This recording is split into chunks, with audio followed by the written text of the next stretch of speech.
Elles ont pour rôle recueillir des fonds appelés dépôts, les assembler et les prêter à ceux qui en ont besoin.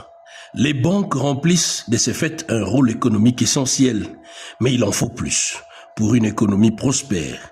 Hugues Bouélé, expert et consultant en finances publiques, plaide pour des banques, pour des Congolais et par des Congolais et classifie ces institutions bancaires, la banque des crédits agricoles et des banques commerciales pour la création d'une classe moyenne. On avait vu dans le programme du gouvernement, mais qui n'a pas encore été appliqué, il faut qu'en République démocratique du Congo, qu'on puisse installer 3 styles de banques.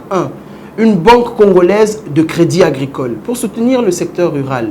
Toutes ces hommes et ces femmes qui sont dans la pêche, agriculture et l'élevage, s'ils ont des banques qui soutiennent leur commerce, qui soutiennent leur modèle business, ça pourra permettre à ce que l'économie soit relancée et que la RDC puisse atteindre une autonomie sur le plan agroalimentaire parce que c'est très important. Deuxièmement, nous avons des banques congolaises commerciales. Il faut savoir que toutes les banques qu'il y a ici ne sont pas des banques congolaises. Et même, ce qui est triste, c'est de voir qu'il y a une partie même de la paye des fonctionnaires. Quand la Banque centrale libère, ben ça va loger dans des banques étrangères et notre capacité de rétention financière ou de rétention monétaire est très faible. Ça se volatilise, nos capitaux se vers les banques étrangères, ce qui cause un déficit au niveau de notre économie nationale. Banque et assurance, l'approche pour un meilleur accompagnement. Alors il est important de pouvoir installer des banques commerciales. Et quand je dis banque, je pense vraiment banque-assurance.